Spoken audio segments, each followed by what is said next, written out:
My name is Caroline Whitfield. I'm 38. 2 weeks before Christmas, my daughter-in-law told me not to come. My husband's family will be here, she said. We're trying to make her feel like family. So, I spent Christmas Eve my own way. But just after midnight, my son called. His voice was shaking. Mom, why are you on the news? Before I tell you what happened, please take a moment to like and subscribe, but only if you genuinely enjoy this story. Also, drop your location and local time in the comments. I'd love to know where you're listening from. Let me take you back to October, the month my son Dylan called to tell me his in-laws were flying in for Christmas. Dylan is 31. He married Vanessa 2 years ago in a small courthouse ceremony I helped pay for, back when nobody had money and I didn't mind. He's my only child. His father, my ex-husband Roger, has been gone from the picture since Dylan was 9, which meant every school play, every broken arm, every 2 a.m. Fever was mine alone to handle. I raised that boy by myself in a 2-bedroom rental in Springfield, Missouri, working double shifts at a regional insurance office, so he could have new shoes every fall instead of hand-me-downs. I'm not telling you this to make you feel sorry for me. I'm telling you because it matters later. Mom, so, Christmas, Dylan said over the phone, and I could already hear the hesitation in it. Vanessa's parents are flying in from Arizona. It's their first time seeing our place since the wedding. That's wonderful, honey. I'll bring my green bean casserole. Should I get a hotel, or can I just crash on the pullout? A pause. Longer than it should have been. So, here's the thing. Vanessa thinks it might be a lot, everyone in the apartment at once. Her parents, us, you. It's a 1-bedroom. I can stay at a hotel, Dylan. I don't need the pullout. Right, no, I know. It's just, she wants it to be like her side's first real Christmas with us. As a family. You know how new in-laws are. She wants to make a good impression. I sat with the phone against my ear for a second too long. So, you're saying I'm not invited to Christmas? No, Mom, it's not like that. It's just this year. Next year we'll do a big one, all of us. I've heard versions of next year before. Not from Dylan. From other places in my life. It never quite arrives on schedule. Okay, I said, because what else do you say to your own son? I understand. Tell Vanessa I hope her parents have a safe flight. I didn't understand. Not really. But I said it anyway because that's what you learn to do when you've spent 30 years being the flexible one, the one who doesn't make waves, the one who says don't worry about me, so often it becomes a kind of disappearing act. 2 days later, Vanessa called. Not Dylan. Vanessa. That alone told me this had been planned as a formal conversation, not a slip of the tongue. I wanted to explain, in case Dylan didn't do a good job of it. Her voice had that bright, managed quality people use when they've rehearsed something in the mirror. My parents haven't seen our home yet. This is really important for us, for me, to show them Dylan and I have built something real together. Adding another dynamic, even a really loved one like you, it just changes the energy, you know? We're trying to make my mom feel like family here. Like this is truly her home too now. Her mom. Feel like family. As if I was the guest in my own son's life, and her mother was the one who needed accommodating into something that already belonged to her. I understand wanting to make a good impression, I said carefully. I just want to make sure I'm not misunderstanding. You're saying I'm not welcome at my son's home for Christmas.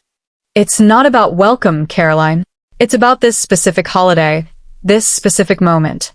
We'll do New Year's with you. Promise. New Year's. The consolation holiday. The one you offer the parent you've quietly demoted. Sure, I said. New Year's works. I hung up and sat in my kitchen for a long time, staring at the calendar on my fridge where I'd already circled December 25th in red marker back in September, the way I do every year, the way I'd done every year since Dylan was born. I want to tell you I saw all of it coming. I didn't. I told myself Vanessa was young, 28, still figuring out how to blend two families without stepping on anyone's feelings. I told myself this was a one-time thing, a single Christmas sacrificed for the sake of a new marriage finding its footing. I've spent my whole adult life finding generous explanations for people who didn't ask for them and didn't deserve them. What I didn't know yet was that this wasn't a one-time thing. It was a test run. 3 weeks passed. I threw myself into work, into the small rituals that make December bearable when you're spending it alone. I decorated my apartment. I bought myself a small tree, the kind that fits on an end table, because putting up a full one for a house with just me in it always felt like a performance nobody was watching. In early December, I got a text from my sister, Pam, who lives 2 states over in Tulsa and still keeps up with the family group chat that I'd apparently been quietly removed from sometime that fall. Did you know Dylan and Vanessa are doing a whole thing for her parents? Vanessa posted a countdown on Instagram. First Christmas as a family, 19 days. Cute picture of the tree. I looked it up. There it was. A photograph of their apartment, garlands strung along the mantel, 2 stockings hanging with names embroidered on them. Dylan. Vanessa. Just 2. The caption read, "Can't wait to finally have everyone under one roof for the holidays. Building our own traditions." Everyone. Under one roof. I read that word, everyone, until it stopped making sense, the way any word does if you stare at it too long. Everyone, apparently, did not include the woman who raised the man in that photograph from a boy who wet the bed after his father left, into a man capable of hanging a stocking that didn't have her name on it. I didn't comment on the post. I didn't call Dylan to ask about it. I had already asked, and I had already been told, gently and firmly, that this year I was the dynamic to be managed rather than the mother to be included. Instead, I did something I'm still not entirely sure was wise or foolish. I decided I would spend Christmas Eve doing something for myself, something that had nothing to do with waiting by a phone that wasn't going to ring the way I wanted it to. Every year for the past 6 years, our local community center in Springfield has run an overnight shelter drive for families displaced by winter storms, something I'd volunteered for exactly once, back when Dylan was in high school and needed service hours for a scholarship application. I hadn't been back since. But this year, sitting alone with a small tree and a fridge full of green bean casserole ingredients nobody was going to eat, I called the coordinator and asked if they still needed hands on Christmas Eve. They did. Badly.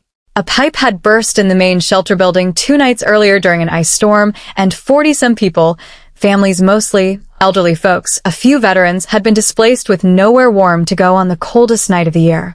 The community center was scrambling to set up an emergency overflow site in the old Baptist church gymnasium 3 blocks over, and they needed anyone who could show up with blankets, cots, and 2 working hands. I said I'd be there by 4. I want to pause here and tell you something about that decision because at the time it wasn't strategic. It wasn't a plan. I wasn't thinking about vindication or proving a point to anyone. I was a 58-year-old woman with an empty apartment and a Tuesday night with nothing in it, and helping strangers felt better than sitting alone counting down the hours until midnight, so I could stop pretending the day was normal. If you've ever spent a holiday you were quietly uninvited from, tell me in the comments how you got through it. I read every single one. Back to the story. I packed my car with every spare blanket I owned, drove to the grocery store, and bought $40 of hot cocoa packets and paper cups because it felt like the kind of thing that mattered, and headed to the gymnasium as the sky went that heavy gray it gets right before a hard freeze. I had no idea, standing in that parking lot with my arms full of blankets, that in about 6 hours, a stranger with a television camera was going to change everything. Part 2. The gymnasium was chaos when I walked in. Not bad chaos, the good kind, the kind that happens when a room full of strangers decides collectively that nobody's going to freeze tonight if they can help it. Cots lined up in rows. A church coffee earned the size of a trash can. Someone had strung Christmas lights along the basketball hoop, which struck me as both absurd and exactly right. The coordinator, a wiry woman named Denise who ran the community center like a small military operation, took one look at my armful of blankets and pointed me toward the east wall, where a cluster of families had just been bussed in from a flooded apartment complex on the edge of town. Start there, she said. Little ones are cold and scared. See what you can do. I spent the next 4 hours doing what I know how to do, because it's what I did for 30 years raising a boy alone with no safety net. I made cocoa. I found extra socks. I sat with a woman named Renata, maybe 70, who'd lost her husband 8 months earlier and had nobody to call when the water started coming through her ceiling, and I just let her talk about him for 20 minutes because sometimes that's the whole job, being the person who lets someone talk. Around 9, A man in a puffer jacket with a Springfield NBC affiliate lanyard and a camera operator trailing behind him walked through the door. Local news, doing a Christmas Eve segment on the storm displacement. He interviewed Denise first, got some footage of the cots and the coffee urn, and then, because Renata was still sitting with me and crying a little quietly, the way people do when grief catches up with them at the worst possible moment, he asked if he could get a shot of the two of us. I almost said no. I don't love cameras. But Renata squeezed my hand and said, "Let them see it, honey. Let people know what tonight looked like." And something in that settled it for me. The reporter asked my name for the on-camera caption. I told him, Caroline Whitfield. He asked what brought me out on Christmas Eve, and I gave him an honest, unremarkable answer. I had an open evening, and thought I could be useful somewhere. I didn't mention Dylan. I didn't mention Vanessa, or the stocking with only 2 names on it, or the countdown post that said everyone.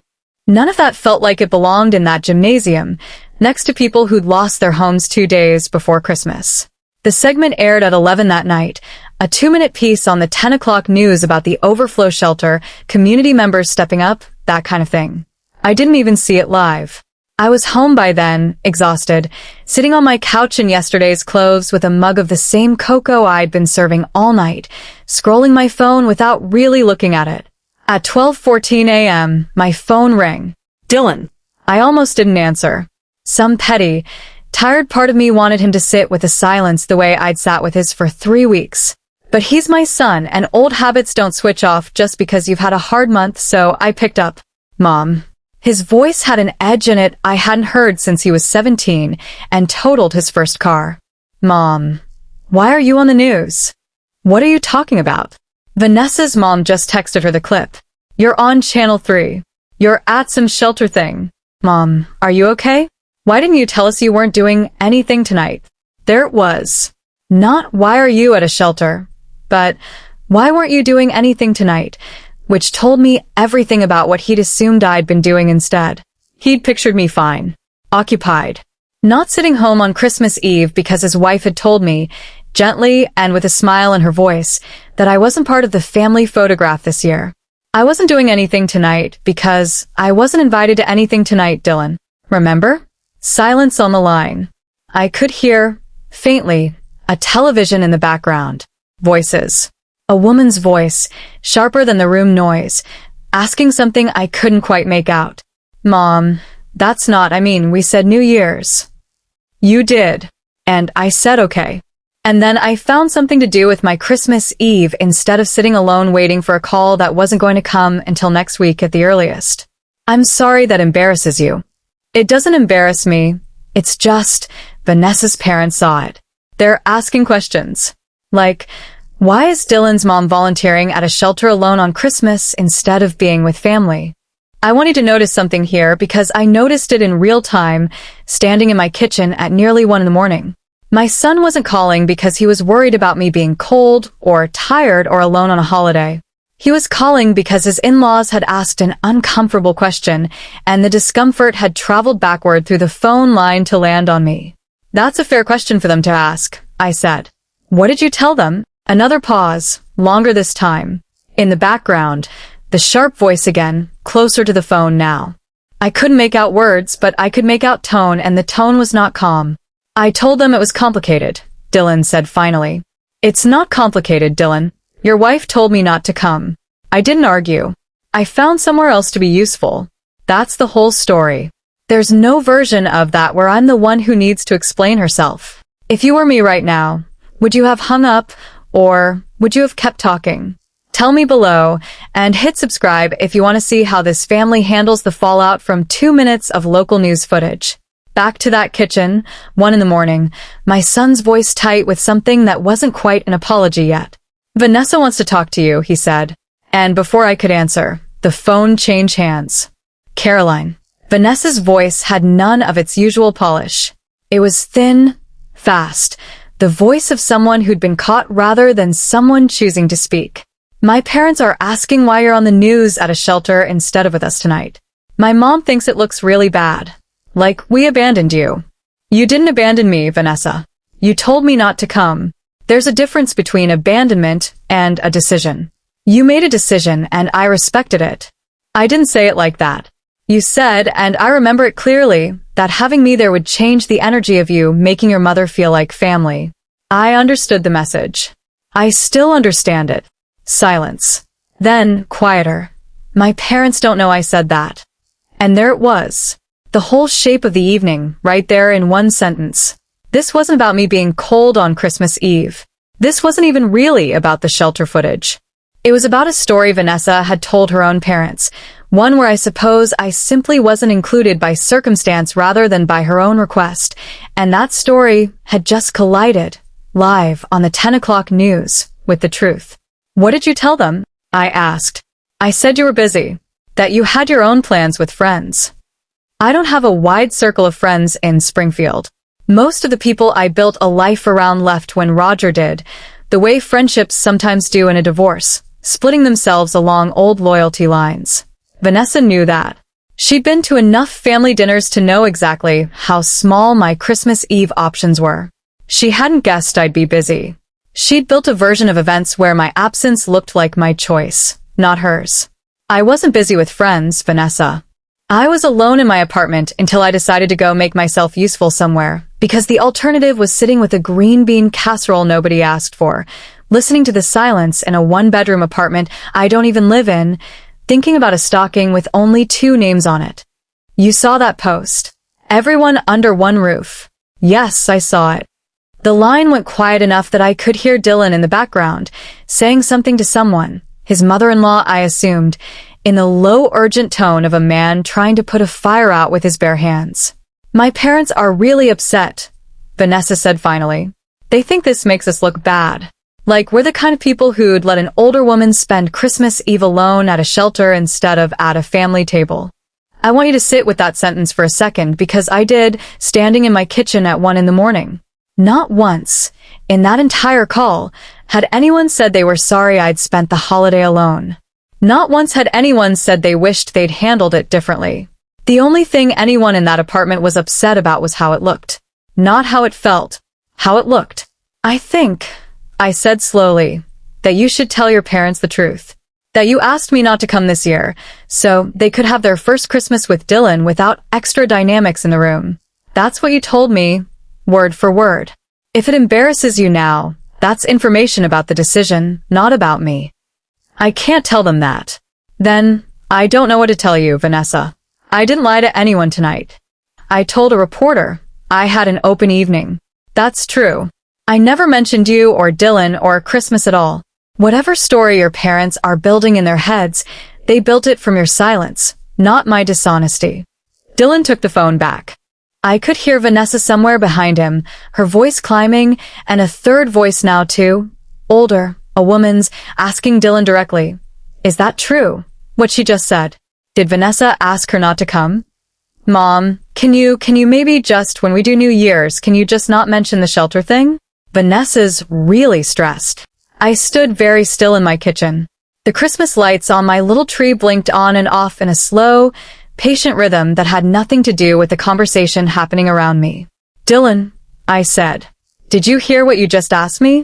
You want me to help manage the story about the Christmas I wasn't invited to, so that the people who excluded me don't have to feel the consequences of it." That's not what I meant. It's exactly what you meant. And I want to be honest with you because I've spent your entire life being honest with you even when it cost me something. I'm proud of what I did tonight. I helped a woman named Renata who lost her husband 8 months ago and had nowhere warm to go 2 days before Christmas. I made cocoa for 40 people who didn't have a home to go back to. That is not a shameful way to spend a holiday, Dylan. It is not something that needs to be quietly managed or explained away so your in-laws feel more comfortable. I know, Mom. Do you? Because right now you're asking me to help cover for a story that makes me look like I have nowhere to go, when the truth is I had somewhere to go and chose somewhere better. Silence. Long enough that I checked to see if the call had dropped. "I'm sorry," Dylan said finally, and his voice had dropped the tight, managing quality it had all night. It sounded, for the first time in the whole conversation, like my son. I didn't think about it like that. I've just been trying to keep the peace between everyone. Keeping the peace isn't the same as being honest, Dylan. Sometimes it's just a longer way of avoiding the truth. Would you have hung up right there, or kept the conversation going to see where it landed? I genuinely want to know. Tell me in the comments below. And if this story is hitting close to home, that like button helps more than you'd think. Back to that kitchen, that phone call, the small tree blinking its patient lights. I told Dylan I loved him, that I wasn't angry at him specifically, that I needed to sleep, and that I would talk to him after the holidays once things had settled. I hung up before he could say anything else. And then I sat down on my couch in the quiet, and I did something I hadn't let myself do all night. I cried, not out of sadness exactly, but out of something closer to relief, the particular relief that comes from finally saying a true thing out loud after weeks of swallowing it. I didn't know yet that the story wasn't over. I didn't know that 3 days later, my phone would ring again, and this time it wouldn't be about feelings at all. It would be about money. 3 days after Christmas, my phone rang at 9 in the morning. Vanessa's mother, a woman named Carol and Pruitt, whom I had met exactly once, at Dylan and Vanessa's wedding rehearsal for approximately 4 minutes. I almost didn't recognize the number, but something told me to answer. Caroline, hi, it's Carol and Vanessa's mom. I hope it's all right that I'm calling. Of course, I said, genuinely curious where this was headed. I wanted to apologize for the whole misunderstanding on Christmas Eve. I had no idea Vanessa had asked you not to come. When I found that out, I was frankly mortified. That's not how the Pruitts do family. I said nothing, waiting. Dylan mentioned you'd been struggling a bit financially since your divorce, and I know Christmas is expensive, and I wanted to help make things right. What if we covered the cost of a nice hotel and a flight for you to come out to Arizona in the spring? Our treat. A real do-over. There it was. Not I'm sorry for what my daughter did. Not I want you at the table because you belong there. A financial gesture, generous on its surface, designed to smooth over an awkward story rather than address what actually happened. That's a kind offer, Carol, and I said carefully. But I want to be honest with you because I think that's what's been missing in all of this. I wasn't struggling financially at Christmas. I was excluded from it. Those are two different problems, and a plane ticket only solves one of them. A pause. I just meant, we want you to feel included going forward. I appreciate that. But feeling included isn't something that gets arranged with a trip. It's something that happens when people choose, in the moment, to make room for you. Nobody made room for me this Christmas. I found my own room at a shelter, with people who had far less than any of us, and were still glad for the company. Carol was quiet for a moment. When she spoke again, her voice had lost its rehearsed warmth. Vanessa said you might be difficult about this. I'm not being difficult.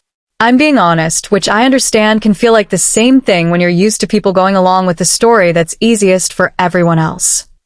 She ended the call shortly after that, polite but cool, and I sat with my coffee going cold in front of me, thinking about how quickly people will offer money to avoid sitting with an uncomfortable truth. That afternoon, Dylan called again, and this time his voice had none of the tightness from Christmas Eve. He sounded tired and a little sad, in a way that felt more honest than anything he'd said in weeks. Carol called you, he said. Not a question. She did. Mom, I've been thinking a lot since Christmas. I let this happen.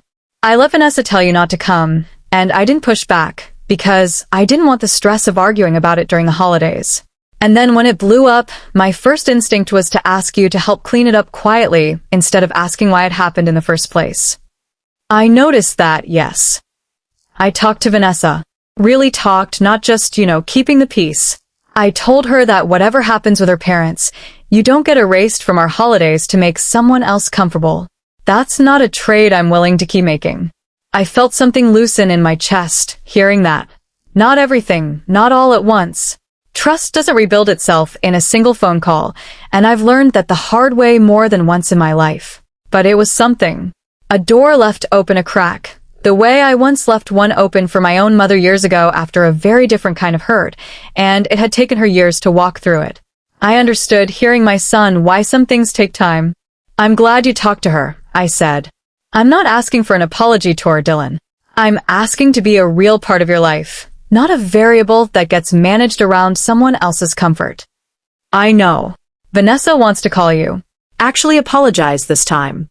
Not explain, just apologize. I'd like that. When she's ready. Would you have accepted that offer of a trip to Arizona, or turned it down the way I did? Some of you might see it differently than I do, and that's fair. Tell me your take in the comments.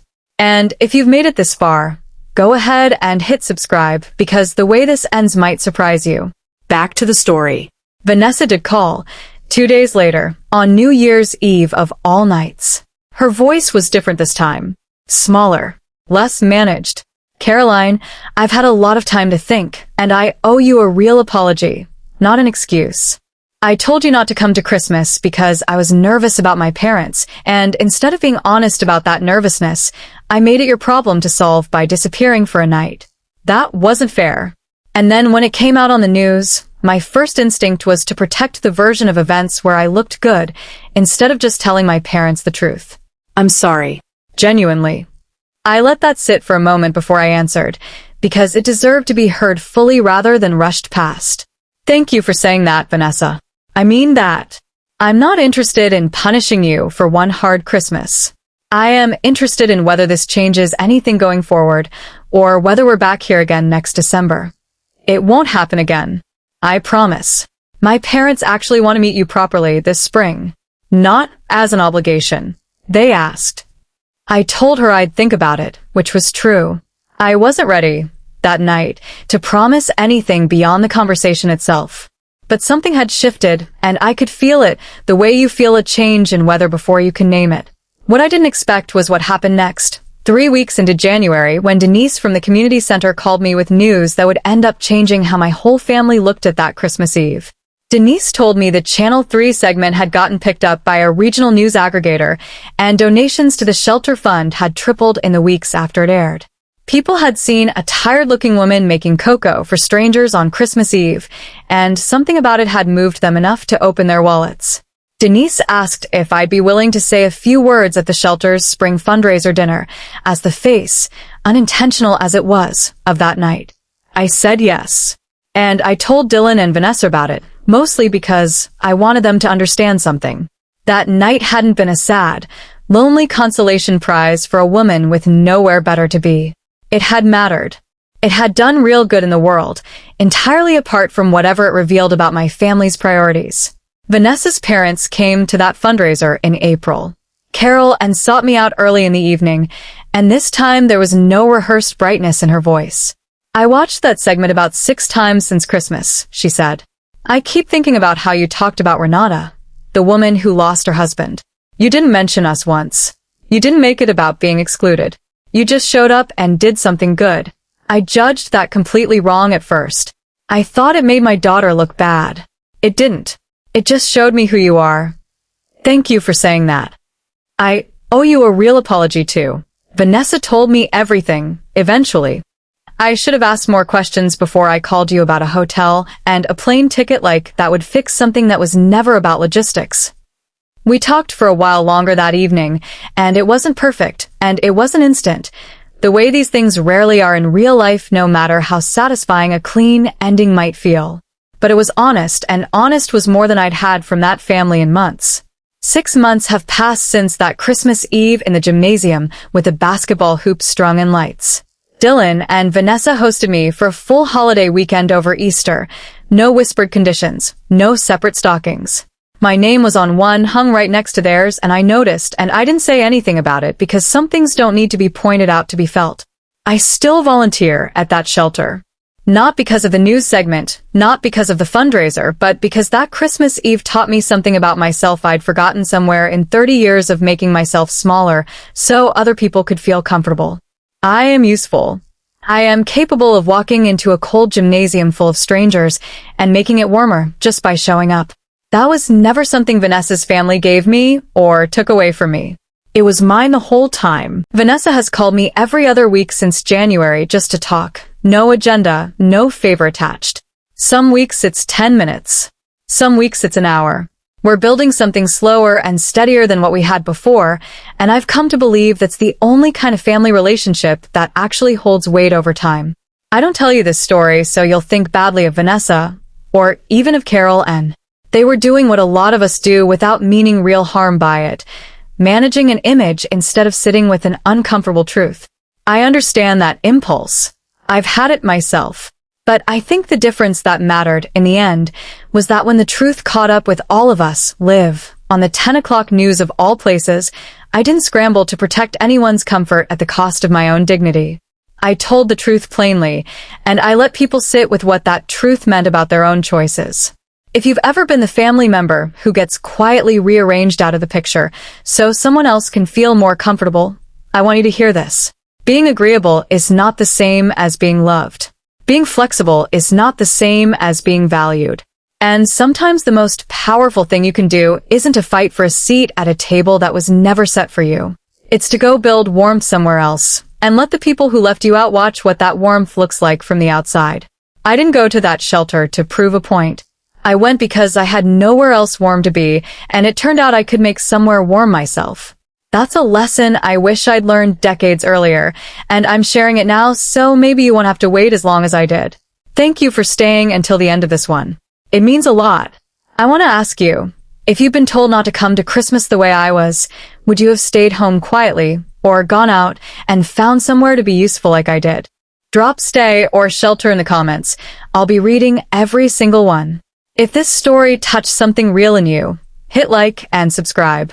I share stories like this every week about family, about boundaries, about finding your worth again after the people closest to you forget to make room for it.